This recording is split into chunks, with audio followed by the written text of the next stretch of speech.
tarde a todos, ou bom dia ou boa noite, sejam bem-vindos, sejam bem-vindas para mais esse estudo do livro Renovando Atitudes. Hoje vamos ao capítulo número 30, que se chama Vínculos Familiares. Essa história de família normalmente dá o que falar. Tem gente que gosta muito, tem gente que não gosta tanto assim de ouvir certas questões, mas é o que Hamed nos trouxe hoje. Esse capítulo falando sobre família. Hoje nós vamos falar de família carnal, família espiritual, família resgate. Vamos falar de família doença, família aparências e um pouco mais sobre família.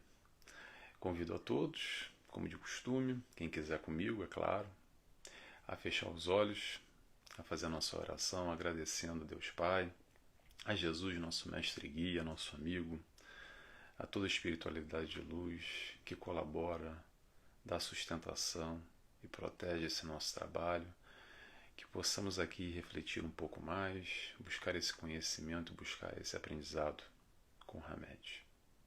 Graças a Deus que assim seja. Muito bem, pessoal, então vamos começar aqui. Hamed nos trouxe o seguinte, espera aí que eu me embananei aqui. Pronto, vamos lá. Vínculos familiares. Hamed nos diz: com o Espiritismo, porém, esse conceito de família se alarga, porque os velhos padrões patriarcais, impositivos e machistas do passado cedem lugar a um clã familiar de visão mais ampla de vivência coletiva dentro das bases da reencarnação. Aí eu vou começar falando aqui o que provavelmente a maior parte das pessoas já sabe, mas é sempre bom repetir. Até porque a gente não sabe quem está escutando aí do outro lado, tem gente que acabou de chegar agora, tem um conceito de família, outros têm um conceito mais alargado, mais restrito. Os conceitos básicos da doutrina espírita que ampliam um pouco esse entendimento de família espiritual e família carnal. Família carnal é essa que normalmente a gente conhece aqui, constituído de pai, mãe, irmão, tio, tia, sobrinho, avô, neto e por aí vai. Essa constituição familiar normal, digamos assim, que a gente conhece. Agora, a questão da família espiritual, isso se amplia muito. Por que se amplia muito? Porque nesse processo, encarnação pós-encarnação, a gente vai realizando vínculos afetivos, vínculos familiares durante essas encarnações. E aí, quando nós voltamos para o plano espiritual, nós reencontramos muitas vezes esses familiares que conviveram conosco, e alguns deles retornam novamente, outros não. Então, o que isso quer dizer? Quer dizer que talvez a minha mãe ou o meu pai, das últimas 5 encarnações, não necessariamente é um familiar que está encarnado agora. Talvez ele possa estar no plano espiritual.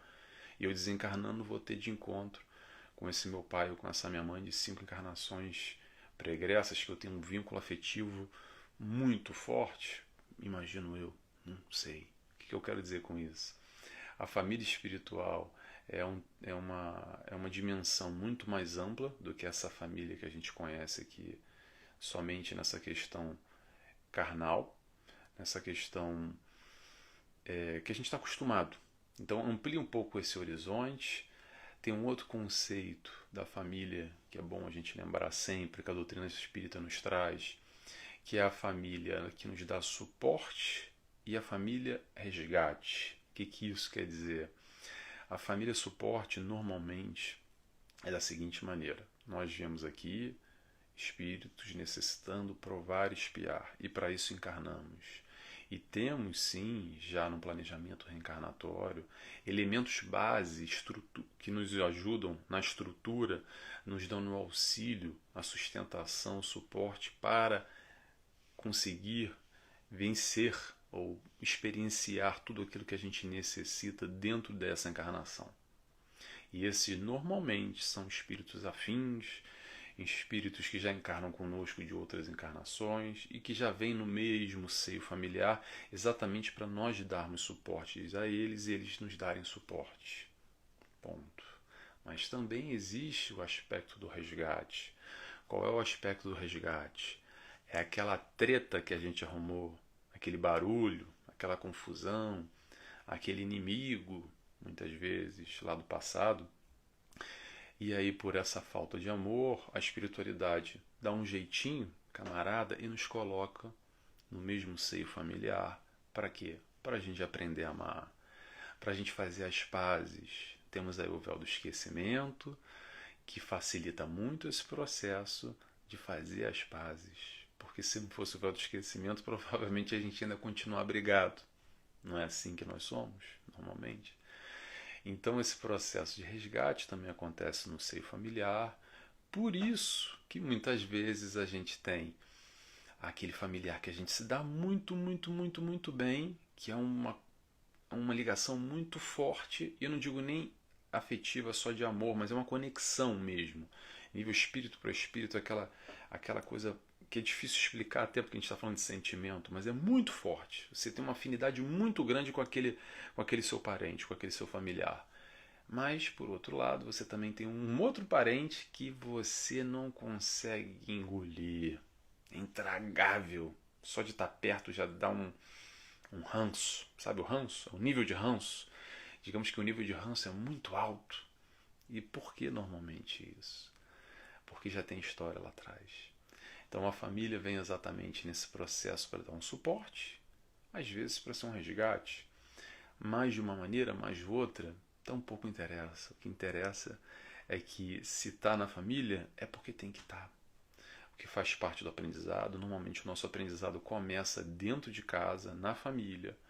A gente aprender a respeitar o próximo, a gente ter caridade, amar, a gente ter paciência, a gente conseguir ali de alguma forma dentro de casa se organizar nessa proposta de evolução. E depois que a gente consegue se organizar em casa, aí a gente pode pensar do lado de fora. Mas é importantíssimo a gente se harmonizar no aspecto familiar da melhor forma possível. Às vezes é impossível, Nelson. Eu briguei lá com o meu tio, com minha mãe, com meu padrinho, não consigo mais. Tá bom? Se não dá mais, o que você vai fazer? Você já tentou tudo? Já fez tudo que você poderia ter feito? Ok. Ainda não fez? Vai lá e tenta. Porque você não vai voltar de novo para ter oportunidade de novo de reencontrar. Para fazer amizade de novo, para unir de novo o que foi rompido, esse laço de afeto que deveria estar estabelecido, de alguma forma se rompeu. Agora, depende. Às vezes a gente não consegue. Se não consegue, não dá mais para falar com fulano. Isso é muito caso a caso. Mas vamos lá, não dá mais para falar com fulano, a gente perdeu o contato, eu não gosto muito dele, ou ele ou ela me odeia e pronto. Rompeu, tem processo na justiça, ou tentativa de agressão, ou tentou me matar, não sei. Faz uma oração. Tenta vibrar positivamente. Em questão de sentimento, quando for fazer uma oração à noite, antes de dormir, especialmente pede por essa pessoa. Tenta se conectar com ela, que seja a nível espiritual. Se não dá aqui no plano encarnado, tenta vibracionalmente emitir amor, boas vibrações para essa pessoa. Eu sei que não é fácil, mas é possível e está na nossa mão. Família, importantíssimo, importantíssimo, é o que a gente vai falar hoje aqui, é o que Hamed vai nos falar. Vamos continuando aqui. Então esses são alguns conceitos, eu estou abrindo aqui de novo que fechou, alguns conceitos básicos que a doutrina traz. A maioria das pessoas já sabe disso, é sempre bom relembrar, mas tem muita gente que não sabe também, então eu quis aqui frisar só para a gente estar na mesma linha de raciocínio, tá bom? Vamos lá. Hamed nos diz: assim, vemos famílias que adotam a eliminação quase total da vida particular. A atenção é focalizada de forma exclusiva no grupo familiar, cujos integrantes vivem neuroticamente uns para os outros. Bloqueiam seus direitos à própria vida, à liberdade de agir e de pensar e ao processo de desenvolvimento espiritual para se ocuparem de cuidados improdutivos e aleatórios entre si. Vivem uns para os outros numa simbiose doentia. Família, simbiose doentia, como é que ele fala aqui? Vivem neuroticamente. É o seguinte, vamos lá. A nossa caminhada enquanto espíritos reencarnantes é solitária. A nossa caminhada é individual. É nós com nós mesmos e mais ninguém. Porém, vamos relembrar o que eu acabei de dizer ainda há pouco. O processo de família, às vezes a gente vem para dar base da estrutura, dar alicerce suficiente para o outro. Não só nessa parte de criação, os pais ou educadores que ensinam os valores para os filhos, mas também no decorrer da vida, um ajudando o outro, dando suporte ao outro, fazendo companhia ao outro, caminhando a sua caminhada individual ao lado do outro. Então cada um tem o seu caminho, ok? Mas a gente caminha mais ou menos junto. Tudo bem. Só que aí começa a confusão, que eu acho que é o que o Hamed vem lembrar aqui pra gente, que essa confusão de papéis que as pessoas vivem, que às vezes parece uma salada de fruta, que é aquela bagunça que ninguém tem papel definido de nada, quando um vive a vida do outro. E às vezes a gente se sente no direito de viver a vida do outro. Normalmente, vou só dar alguns exemplos aqui, tá? Quando a mãe com o filho ou com a filha se mete no relacionamento, sabe? Vive esse relacionamento como se fosse ele ou como se fosse ela. Ou então aqueles avós que se metem na criação do netinho como se fossem os seus filhos. E tantas outras confusões de papéis que as pessoas acabam uma atropelando a outra. Todo mundo parece que vive num grande Big Brother, julgando, criticando, se metendo um bedelho na vida do outro, com um propósito de que, interrogação, como o Hamed fala aqui, bloqueiam seus direitos à própria vida, a liberdade de agir e de pensar no processo do desenvolvimento espiritual. Porque a gente acaba não progredindo, a gente acaba vivendo o do outro e o outro vive o nosso. E aí a gente esquece do nosso e ele esquece do dele.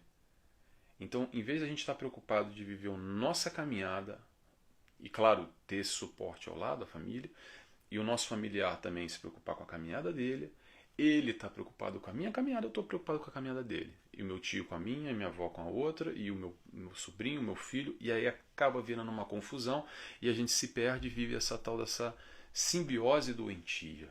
Isso que eu quis ressaltar aqui da família doentia.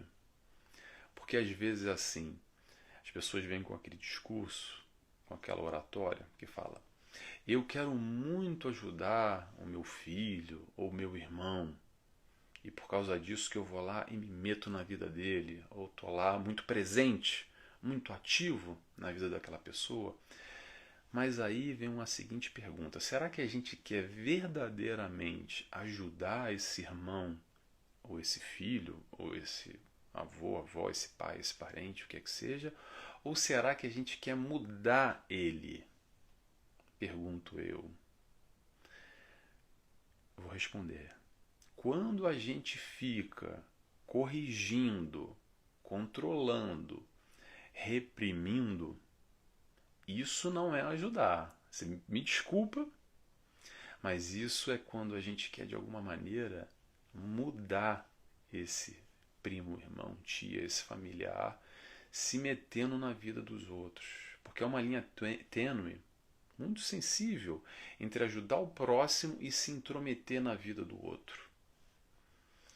E esses papéis são muito confusos às vezes. As pessoas não sabem diferenciar, acham que família é assim mesmo, porque é assim que eu aprendi e que todo mundo vive assim. Calma lá, calma lá.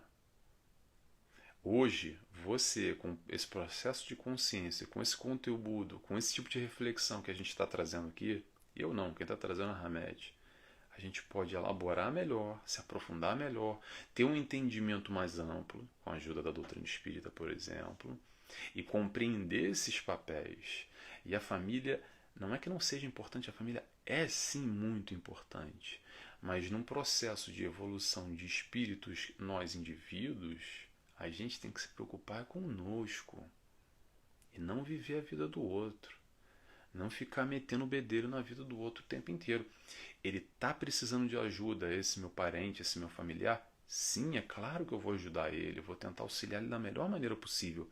Só que ele tem a sua individualidade, ele tem a sua liberdade, ele tem as suas convicções, ele tem a maneira dele de pensar, que às vezes é diferente da nossa.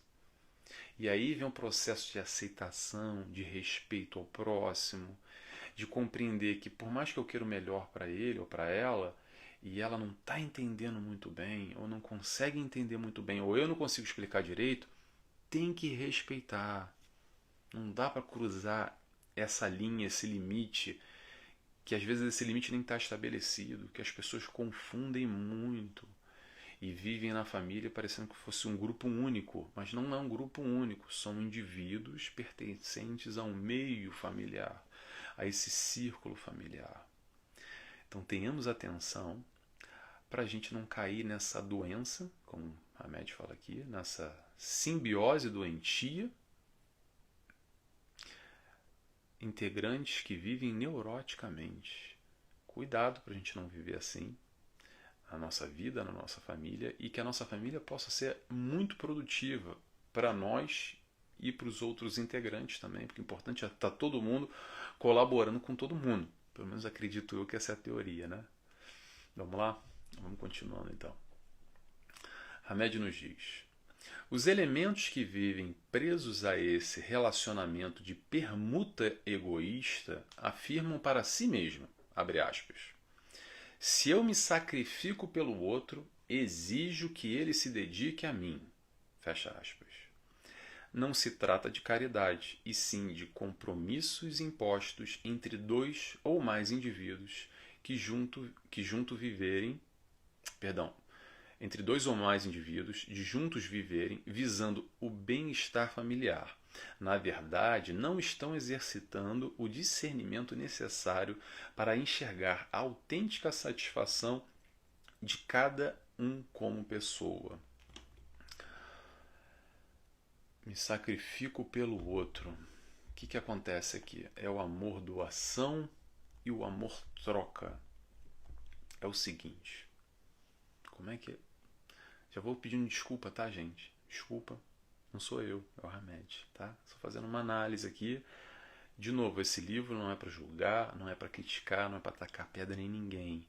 É para a gente fazer uma reflexão da nossa vida, dos nossos relacionamentos com o próximo. E, por exemplo, nesse capítulo, o nosso relacionamento familiar, a gente se entender nesse processo, como a gente age e como a gente deveria agir frente aos ensinamentos de Jesus.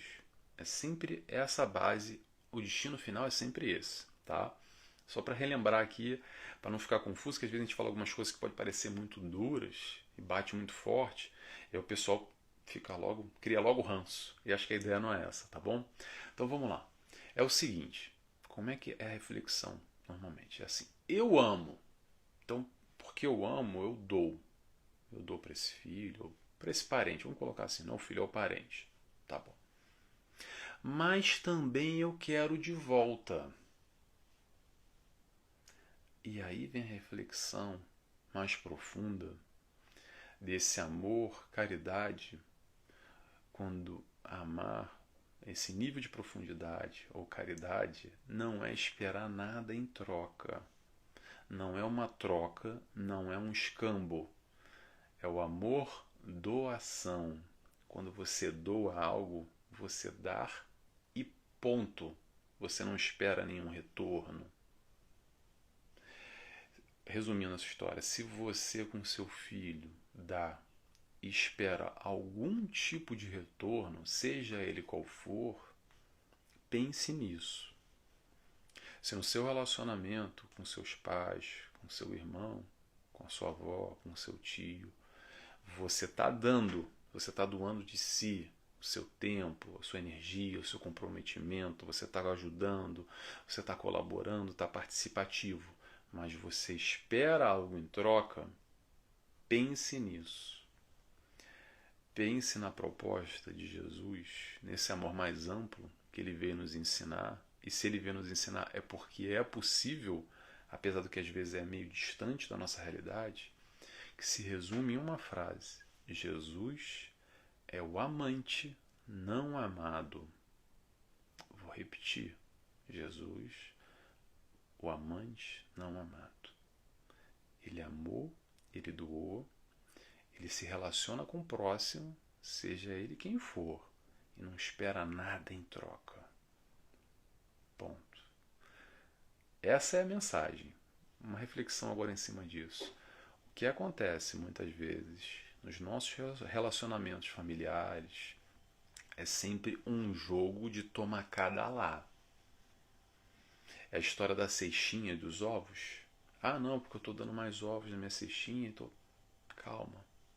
Vamos tentar entender isso mais profundamente. Vamos tentar reflexionar em cima dessas questões de como nós nos relacionamos com os nossos familiares nesse aspecto de eu estou amando doando ou eu estou amando porque é conveniente, porque eu vou receber qualquer coisa em troca, ou porque eu estou investindo hoje porque eu sei que amanhã lá eu vou recuperar.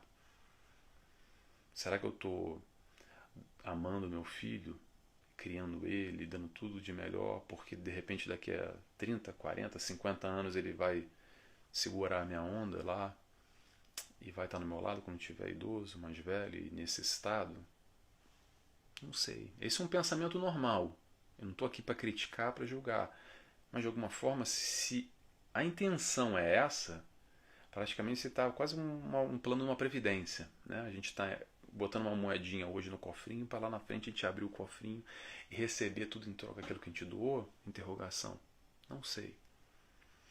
Se vive certos conceitos de relacionamento normais dentro de uma sociedade, isso é discutido amplamente em livros, tá? Vamos sair daqui do doutrina espírita. Nesse intercâmbio, dentro da psicologia, como é que é esse relacionamento, como se fosse supernatural, e é normal, ok?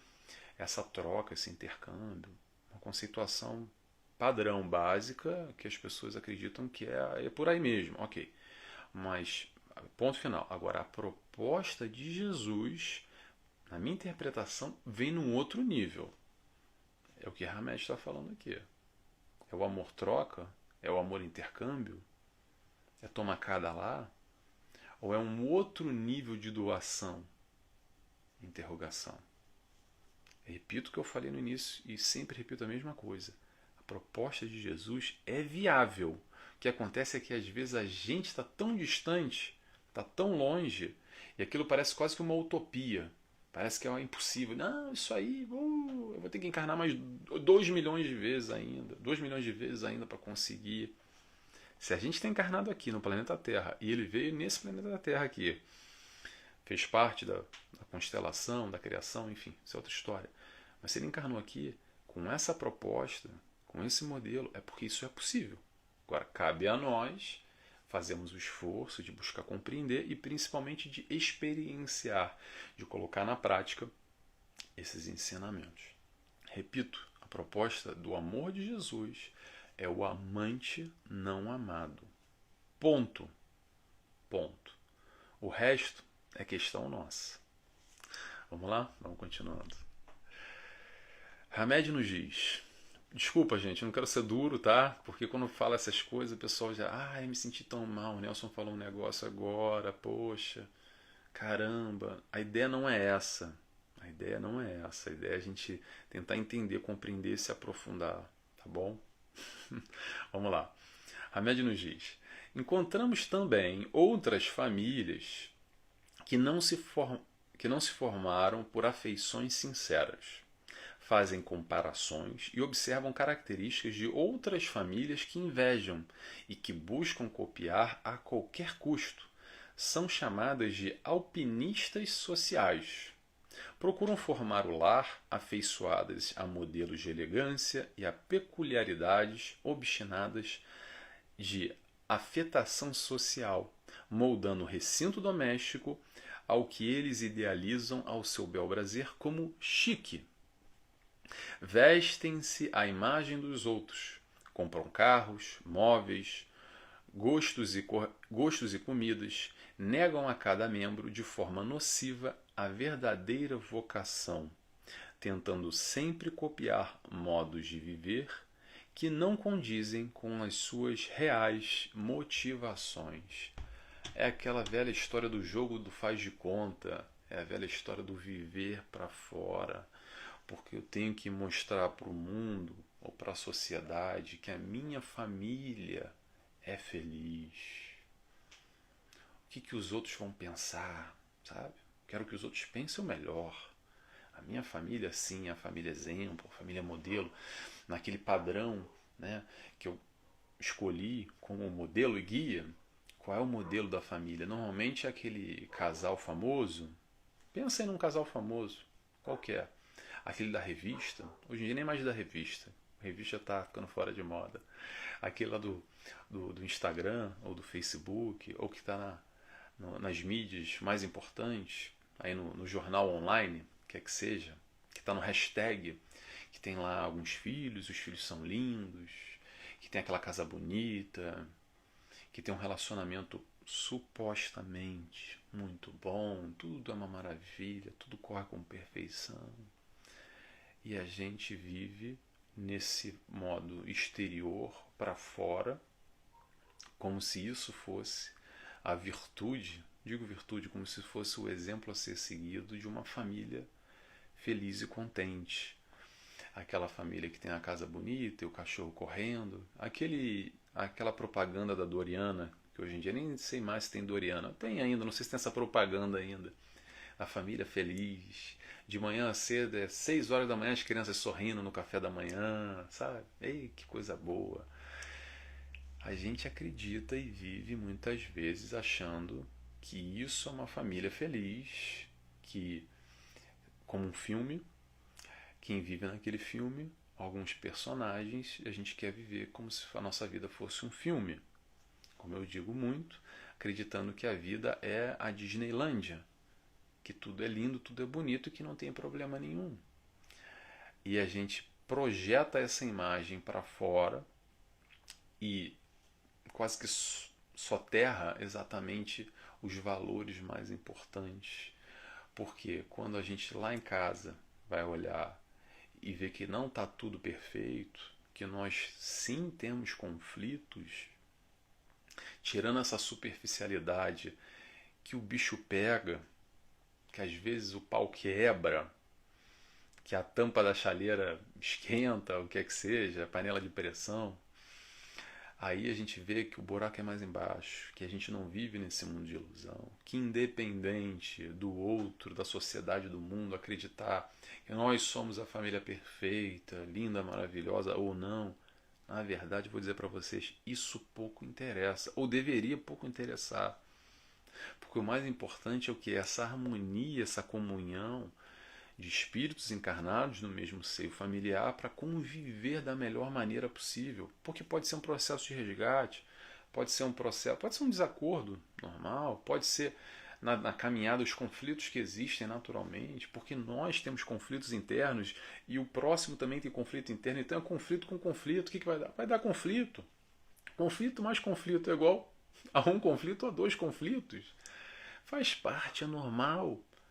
Então, atenção para a gente não viver nesse mundo mágico de Oz, nessa superficialidade, nessa Disneylândia da família, para viver acreditando que família feliz é viver nesse comercial de Doriana.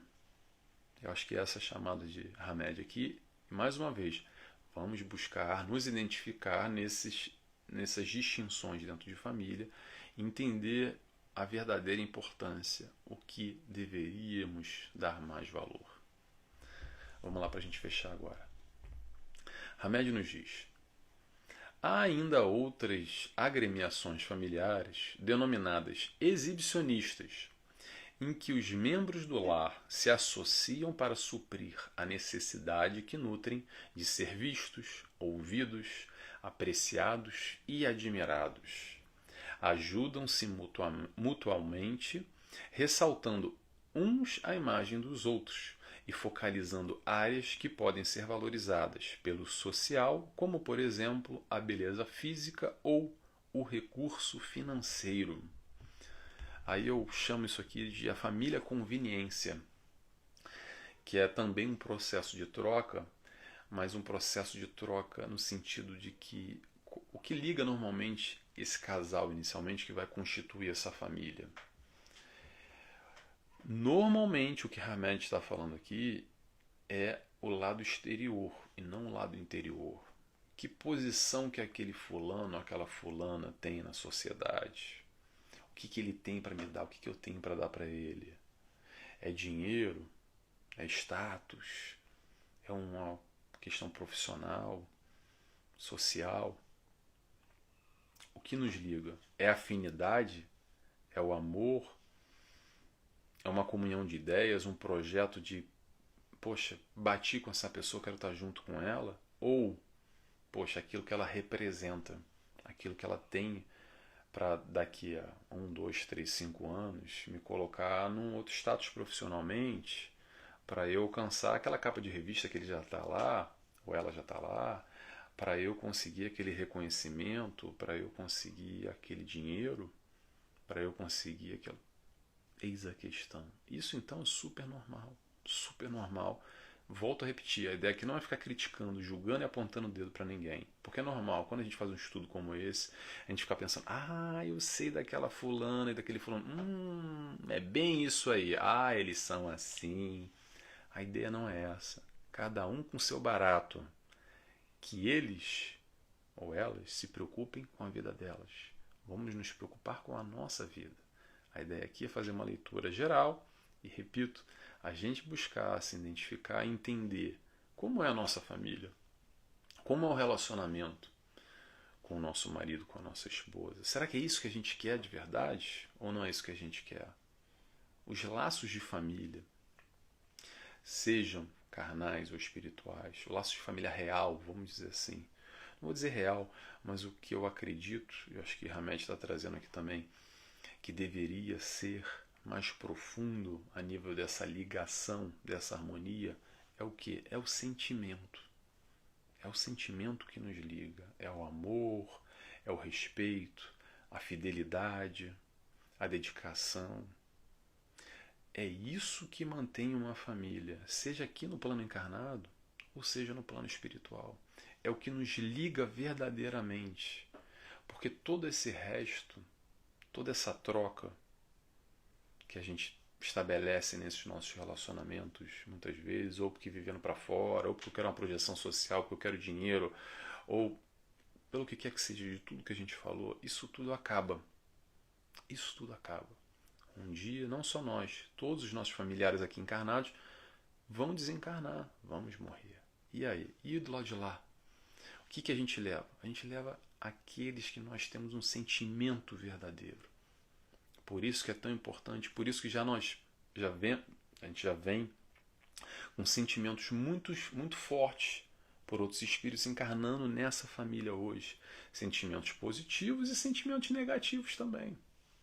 Porque de alguma forma, se o sentimento negativo existiu lá atrás, isso vai nos ligar hoje aqui para transformar esse sentimento negativo em positivo. E se a gente tem um sentimento muito positivo por esse espírito lá atrás, vai nos ligar também e a gente vai encarnar junto. E é assim que acontece. E essa é a grande graça do aspecto familiar, que eu vou relembrar o que eu falei no início, que é muito importante, se não um dos mais importantes, desse planejamento reencarnatório, de toda essa organização familiar que vai nos dar estrutura, mais, menos, melhor, pior, a nível de educação, a nível de parceria, a nível de sustentação, a nível de apoio, a nível de ombro, às vezes, a nível de ombro amigo, ombro familiar, de braço forte, alguém que vai nos ajudar, às vezes em um momento mais difícil, a nos alavancar de um buraco que a gente se mete, alguém que vai nos colaborar nesse processo educacional. Educacional não estou falando só de escola, educacional estou falando de valores, de moral, enfim. Família, eu acredito que veio e é para ser assim, tá bom? Pessoal, hoje palavra-chave é família. Quem assistiu até o final, eu peço, por favor, escreve para mim, família, aí na Facebook, YouTube, Instagram, que eu quero acompanhar, quero saber quem está compartilhando comigo esse estudo, tá bom? Eu agradeço a todos mais uma vez, é sempre uma alegria estar aqui com vocês e até semana que vem. Vou fazer agora a oração, quem quiser comigo, eu convido a fecharem os olhos, agradecendo ao Mestre Jesus, nosso amigo, Mestre e Guia, a Deus Pai, primeiramente, a toda a espiritualidade de luz, a Hamed, a todos aqueles que, afins, querem aprender conosco. E agradecemos desde já, obrigado Senhor, por estarmos aqui aprendendo com os teus ensinamentos através de Hamed e que possamos continuar caminhando em direção ao caminho que tu trilhaste para nós. Muito obrigado, graças a Deus, que assim seja. Que assim seja. Até a semana que vem, pessoal. Tchau, tchau.